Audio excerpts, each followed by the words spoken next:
Hello and welcome to the 13th Virtual History of 2021, presented by the Baltimore Architecture Foundation and Baltimore Heritage. This is Nathan Denny's, Associate Director of BAF. First, a big thank you to everyone who donated to be with us today. Your support allows us to host these virtual histories every week. And before we get started, a few announcements about some of the talks we have coming up. Next week, Charlie Duff will be joining us to talk about the development of downtown after the 1900 fire, with comparisons to the rebuilding of London after its Great Fire in 1666. And then the following week, we are continuing our series on Olmsted's legacy with a presentation about Patterson Park, hosted in collaboration with the Friends of Patterson Park, the Maryland chapter of the American Society of Landscape Architects, and the Friends of Maryland Olmsted Landscapes and Parks. And now I'm going to turn it over to Jillian to say a few words about our speaker today, Barbara Wilks. Yes, thank you, Nathan.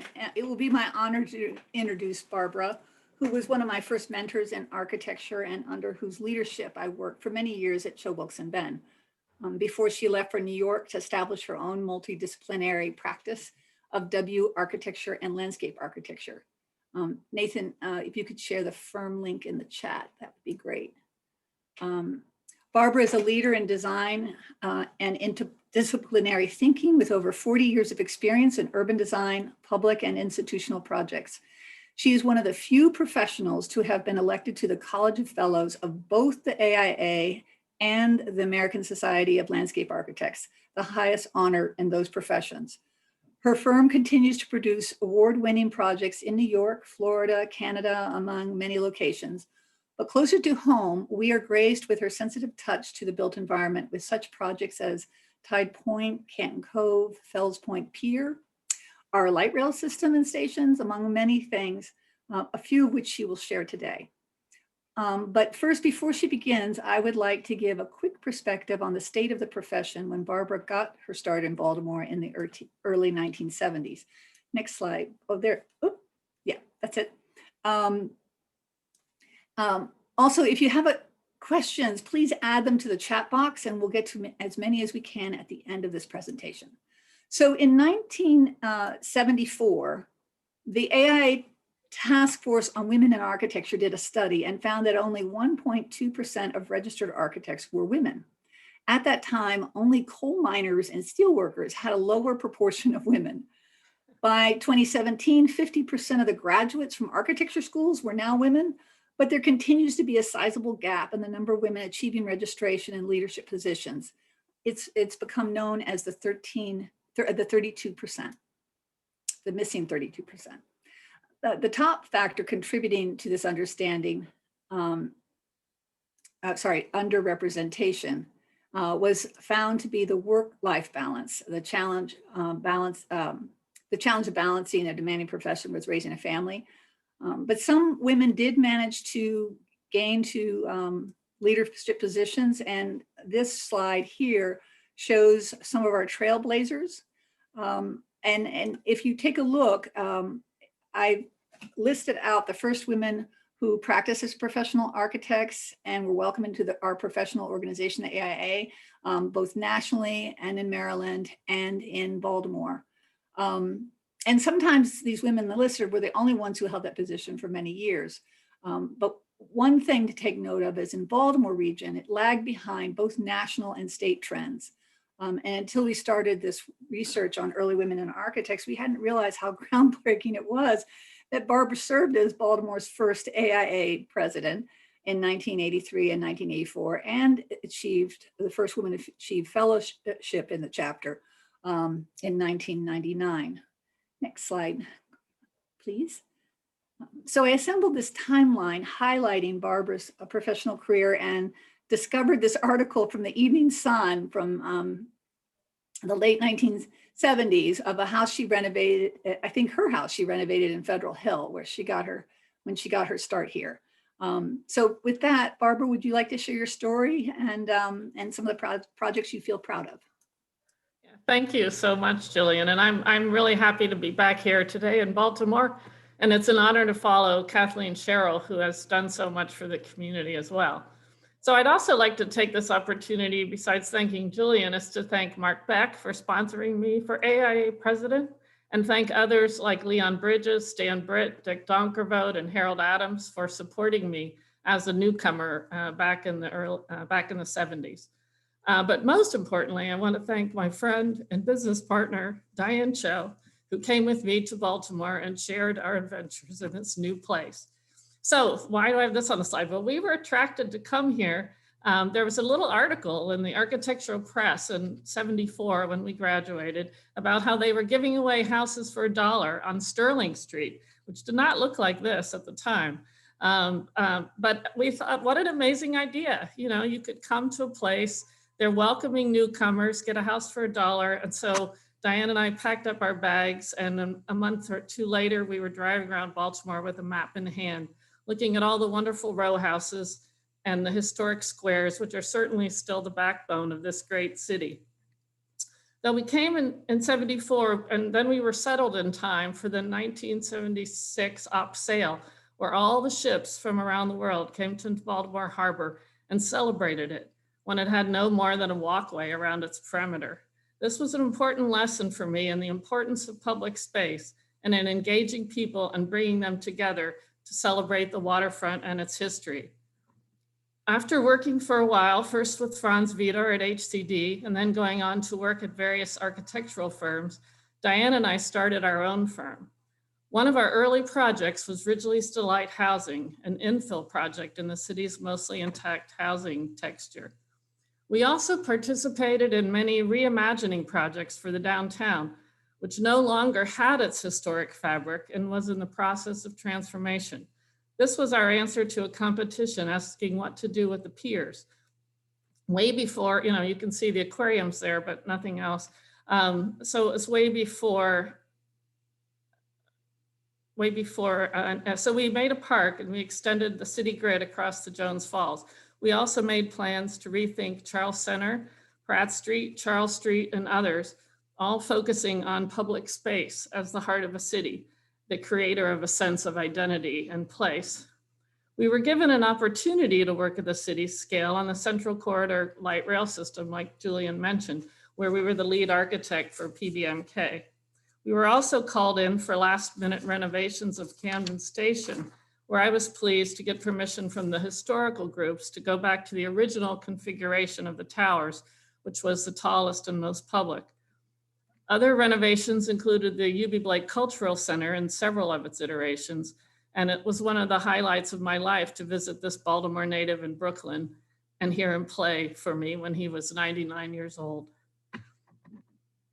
Canton Cove was among our first harbor projects that George and I worked on, along with Tindeco Wharf, which was completed under the direction of David Ben. I also worked on a nearby senior housing project in Deco. But these renovations all worked with the buildings to make them more transparent, to integrate the inside and the outside, and through deconstruction or other methods, to make the most of their waterfront locations, crafting a waterfront for people. Our firm was always interested in the relationship between things, the inside and the outside, or the public and the private. How does it all contribute to making a place? New buildings like these we did for the Bryn Mawr School let us explore this more fully, with their porticos and spaces between buildings, which we pulled apart to integrate interior and exterior and make places for community. Our work was also characterized by trying to promote engagement, as this sketch shows. And this interest, engagement, and public space led me to decide to attend the University of Pennsylvania to get a master's in landscape architecture during the recession of 1992. After coming back, I worked with David Ben on the Baltimore Museum of Industry. He did the inside and I did the outside, and it was my first landscape project. So this idea of making connections, especially between the inside and the outside, between people and the environment, was very much embedded in our work. And as we celebrated our 20th anniversary as a firm in 1998, you know, these are some of the postcards that we made to celebrate those issues. So after living in Baltimore for 25 years, which is longer, by the way, than I've lived anywhere else in my life, so I have a deep connection to Baltimore. I decided to move to New York City to start a new firm more devoted to landscape and our relation to it. I wanted to make a firm that combined not only all the ideas we had learned in Baltimore about working with people and communities, but that would also incorporate nature and improve our ways of living in it. I always liked this image of Manhattan by Eric Sanderson in his book, Mannahatta, which compares 1600 Manhattan full of biodiversity with the present full of cultural diversity.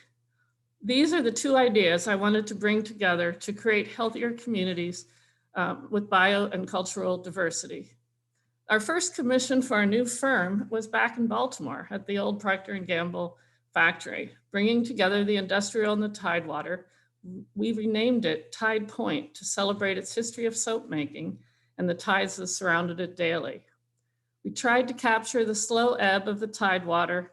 The elevated deck makes a gathering place and is protected by a permanent public easement for public access. Just go through these quickly. Our second project was in New York City for West Harlem, but we were working with the Economic Development Corporation, and we started a master plan to determine the highest and best use for the property. The community wanted a park, but the EDC had recently offered it for a hotel. A year later, the idea that a park could change the identity of the area as well as serve the existing community won out. This is the main point I'm trying to make here, how public space and amenity is so critical to creating sustainable communities. We helped them fashion a unique park landscape that was based on patterns of water moving in and out with diagonals and new piers which privilege the water movement. The park also, here you see how the diagonals expand the space. It's a very narrow site. It also incorporated the Manhattan Bike Trail, which goes around the island, and the piers have become a favorite gathering spot as people stop along the trail. The community runs a film series in the summer among other activities, and it is still today, now over maybe almost 15 years since it's been finished, a well-loved park. We also put reef balls in the water to create habitat for fish and other animals. This was the first in New York City. There is evidence of increased fish and even oysters. We're so happy that not only the land, but the water habitat has been improved. And here you can see the relationship between the piers and the streets beyond, making that X and inviting you out into the water. Another edge park followed for a developer, again using piers to redirect views and experience. This time, the crazy angle that you see there is actually focused on the Empire State Building. The upland has a variety of habitats, and this former industrial property is now a popular gathering space in Brooklyn. Our first large-scale park project is in Calgary, Alberta, where we won a competition for reimagining an island in the river. The city wanted a park to draw people into the downtown to live. They knew providing amenity was a key to success. There was already an island park further down in the downtown, but nothing right here by this East Village where they wanted to make a new community. The island had been filled and armored so that it only interacted with the water during highest floods. Wanting an exciting new place that invites people, we cut new channels that these diagrams show to allow the land and the water to interact once more. And then we build a hill with the excavated soil in the center where you see the arrows to create a more engaging landscape that wasn't once more wild. So here's the channel. This was just a flat lawn going all the way across, which we just cut out to make, and it's populated immediately by lots of people so happy to be able to put their toes in the water.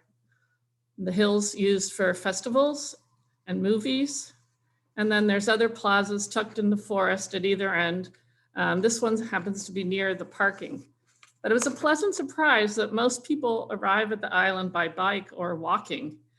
We had expected more people to drive, so this was totally unexpected. And it was a real lesson for me not to underestimate how much people want to walk or bike if given the chance.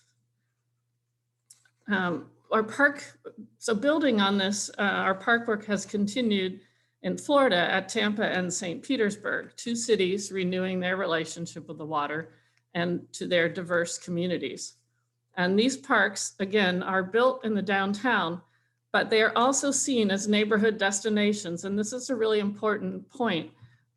Same with Calgary. And again, these 2 examples I'm showing you, they're really built for the people that live there, not for tourists. And this is an equity issue and a health issue and a quality of life issue. Here you see, we added a new rowing center because there had been a private boathouse and people felt excluded. This is now a public boathouse for all. And there's many other sort of picnicking and things that local people can do, but it can also be enjoyed by other peoples. It's right across from the downtown, tourists as well. In St. Petersburg, just across the bay, they're on a bay too. It's not as big as the Chesapeake, but both of these are bayside towns. We made a destination park again, where the question mark is, or here where this one is.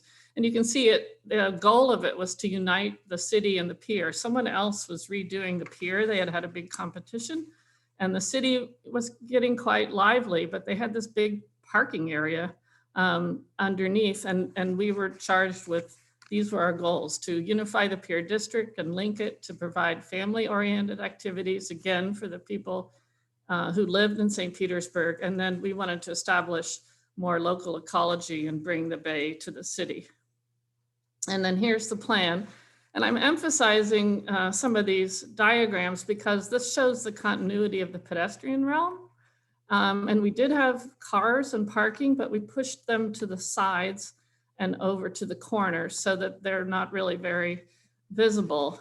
This is what it had been. The cars had the priority central. Now it's for people, it's a market. Unfortunately, this opened during COVID. So all these pictures are from before it was open. So I don't have any people in them, but you have to imagine them now. It's getting to be full of people. And here again, parking lot, it's become some gardens. These are actual before and afters. Parking lot. This is our stormwater management, which is beautiful habitat for birds. Parking lot. Children's play area that everyone loves and can bring their kids to from all over, people that live anywhere in St. Pete. And then at the center is a beautiful sculpture by Janet Eckelman, which is called Bending Arc. From Dr. King's quote, "The arc of the moral universe is long, but it bends towards justice." This commemorated the history of the place as the site of the Supreme Court decision in 1957 to integrate beaches. St. Pete did not want to obey, so the beach was closed. Now open as a part of this park, it is a popular gathering place for all, truly the center of the entire community. Clearly equitable, just, pedestrian-friendly public space is a key component of sustainable cities. How will public space continue to serve us all in the future? I thought it was interesting to see, I just saw this last week, what was happening in Paris. In assessing the current Champs-Elysees, which is sort of like the Pratt Street of Baltimore, they found it inadequate for the people who lived there. They found that of 100,000 pedestrians every day, 72% were tourists and only 22 were local, 22%. And the 8-lane highway, which was the street, is used by 3,000 vehicles an hour. So the mayor said this of her street: the Champs-Elysees had become a place that summed up all the problems faced by cities around the world and needed to be redeveloped to be ecological, desirable, and inclusive. So they've made this goal to turn it into a green street with no cars. So with that in mind, you know, I hadn't been to Baltimore for quite some time, unfortunately. I would like to come back more now that we can hopefully start traveling in a few months. But so looking at it in Google Earth, I had to wonder, looking at Pratt Street with its 5 to 6 lanes of cars, and Pier 5 at the terminus of Eastern Avenue that sort of ends in a parking lot. And then, most egregiously at Route 40, where the neighborhoods were torn apart, to think about public space and who is it serving? Is this sustainable or just? Are we achieving the right balance? And wouldn't it be wonderful if this 14 block, 8,000 foot long gash could be returned to the community, maybe even as a wonderful park? Thank you. Oh, stop sharing. Thank you, Barbara. The last slide she had some resources in it. Sorry. We could wait. No, that's okay. We can post those in the chat so that people will have. So you don't have to go back to that. So Nathan, do we have any questions yet? Probably not. I could ask one. And I'm dazzled by your work, but I'm going to go back to when you started in Baltimore. I know when I was doing, when we were doing a lot of the research on the early women, we had one who is still living, and she told us that as soon as she got her license, she got Scott out of town. She was like, it was such an old boys club, sort of blue blood. And yet I don't know if that was, is that what you experienced when you came? I mean, you were a newcomer, you were fresh. There were a lot of women who were coming out of the profession in the 70s. And I don't know, did you sense that in this town? Or did you just march on forward?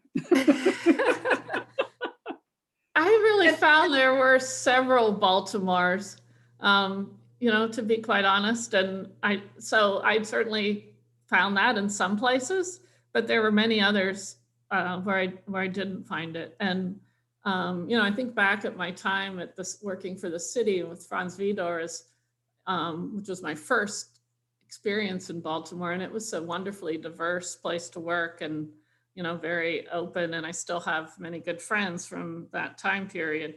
But I certainly think there is that aspect in Baltimore. I wouldn't deny it. Well, you said that, I you hope started to it's get different now. involved I mean, I assume it is different now.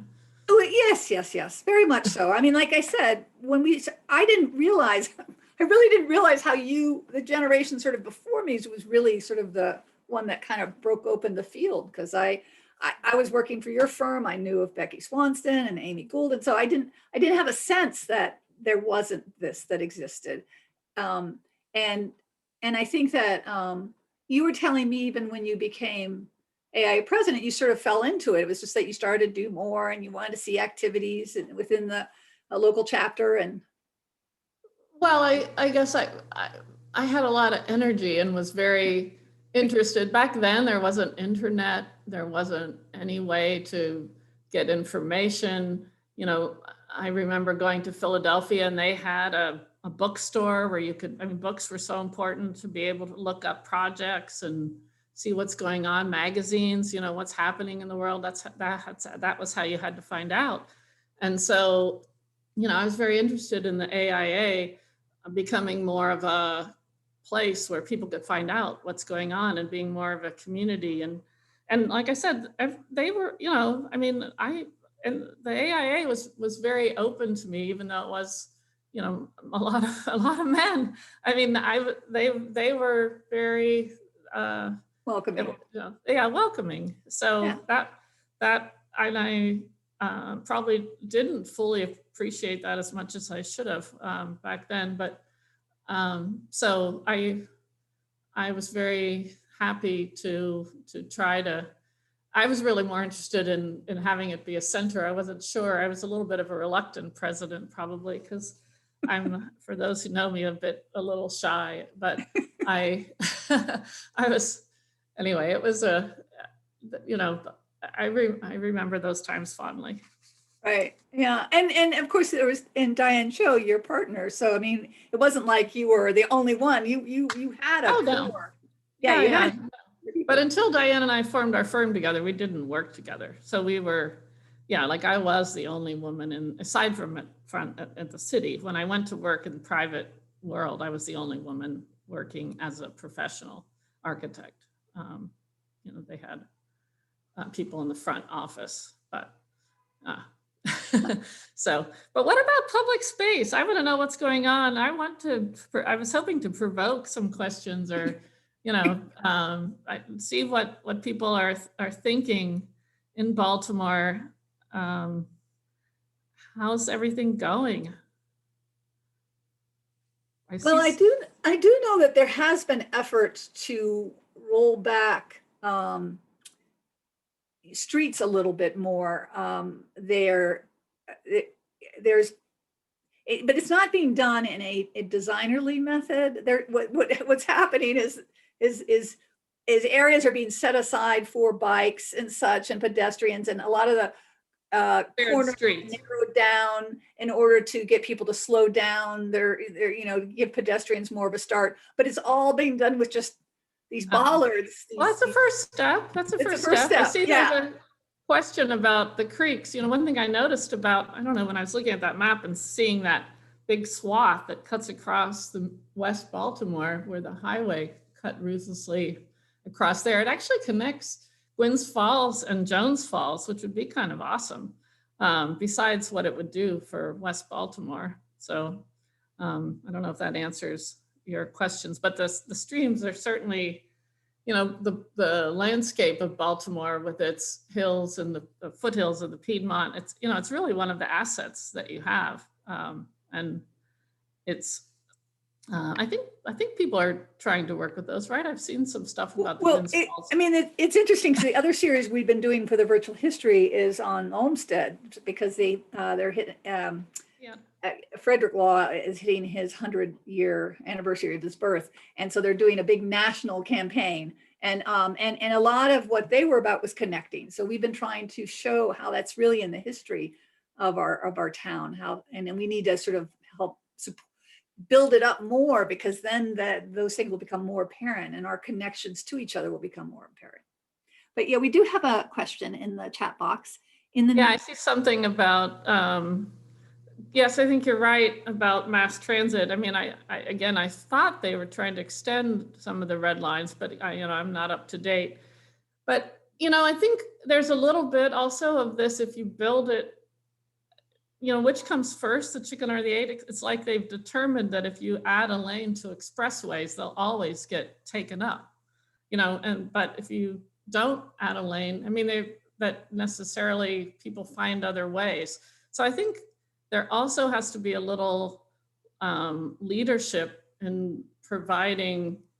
Again, it sounds like you're starting to do that. The complete streets plan. It says the city just adopted, and a green network plan. So that sounds from Lori. Hi, Lori. Steve sounds like a great first step. And Steve Holst wants to know how, if you have any thoughts, how self-driving cars will affect exterior streetscapes in cities. Oh, Steve. Oh, yeah. I don't. But I think that's something to think about, that the cars won't take up as much room, hopefully. Barbara, hi, Laura. So I guess, I'm just really trying to be a little provocative, and you know, it really is, some cities are going really big and really out there on pedestrianization and making places for people that live there, to make communities, to really diversify and invest. So I guess I'm just trying to put in a good word for those who are working on those sorts of things. Right. I don't have all the answers. I'm just trying to provoke a discussion between you all, really. Yes, well, it is interesting, because you actually got your start here in town because they were going to put this super highway going over the harbor and blow through Federal Hill and Fells Point, and that got all stopped because they became, I guess, historic districts. And that's how the dollar program started, was to try to get those back into use again. So that actually, I think that idea came, I mean, because the first list that Diane and I went around to look at were tax properties. They were scattered all over the city. I think the idea then of taking Otterbein and Fells Point and some of the other areas that were saved when the highway that came later. But yeah, certainly stopping that, was a big step in the same kind of direction I'm talking about. So I guess I would just encourage Baltimore to be as aggressive now as it was back then, to doing those kinds of big steps, because I think it's such a great place you have with such wonderful people. It really, when I'm urban design committee is working on trails. Oh, good, Diane, thank you. Exactly, too much towards tourists. Exactly, it's got to be more for. I remember, this is a little story. I won't say who said it. I was talking to somebody in the city administration and arguing with them, of course, about something, and they said, "Well, we're not really trying to attract people like you." And I was like, "What?" No, we are trying to attract buses of people to come in for a day, and I don't know. I mean, that's great, but if that's the only kind of people, if you're focusing everything in one basket like that, then then you have to redo it again, 20 years later when that basket disappears. So I think a bigger vision. That one of the changes since you've been gone is that there has been a lot of renovating older or even new what used to be office towers into housing and apartments, and so there has gotten to be more people downtown living downtown, but they don't really have a park that's their own, other than, Mount Vernon Square is a bit further up, and the harbor is sort of done for tourists. So it really does need some thinking, just like that one city you're working with in Canada, to create a place for people to really take ownership. You get a little of that with Federal Hill, but that's still pretty small. Yeah, no, there aren't any large parks. That's why I think some big, you need a lot of little connective tissue pieces like that one at the end of Eastern Avenue, but also, bigger moves to, not just for the downtown, like West Baltimore, the things that were done to that neighborhood, still there's no Olmsted, there wasn't a big park over there. Let me read some more. Well, yeah, you have Patterson Park over on the east side, and we're going to talk about that in a couple of weeks. No, that's right. On the west side, there's only the squares. You have Gwens Falls, but it ends pretty far off. So, but it actually comes all the way into the Middle Branch. But a lot of people don't know the connection because it sort of disappears around Carroll Park, and Hi to Mary. I guess your last name now Weiss. Mary and I did a great exhibit. I was actually interested in Charlie's lecture because Mary and I did a great exhibit at the City Life Museums on unbuilt Baltimore and all the different plans we found searching through. So that was another fun thing. I don't know. I think that's all we have. I will ask you, because it was asked in the last one, and sometimes people are curious about these things. How has the pandemic affected your business, and where do you see it going, 10 years from now? Well, it's definitely had an impact on my business, although right now we're working in Buffalo on what they call the River Line, which is their sort of version of the High Line. So it connects to the Buffalo River, but it's also it's a railroad corridor that's elevated, but not built. It's just berms, no infrastructure like in New York. So anyway, it's a really interesting project trying to bring parks into an area that doesn't have any right now.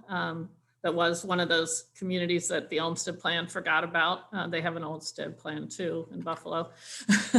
So that's a fun project that we're working on right now. Well, I think we've passed our 1:30 mark. So I did post to the chat where this, if you want to be able to look at this again or share it with somebody else, I've posted to the chat the link to the Virtual Histories playlist at the AIA BAF YouTube site. And I want to thank you again, Barbara, for coming and showing us some incredible things to think about. It's really, it just always feels fresh. Thank you, Jillian, and thank you, everybody. And it's so good to see some familiar names. I didn't see the faces, but maybe later I'll come to visit and get to stop in and see everyone. And Nathan can share the chat with you as well after this, so you can see. Okay, yeah. Thank you. Thank you, everybody. Thanks for coming. Bye-bye. All right, bye-bye.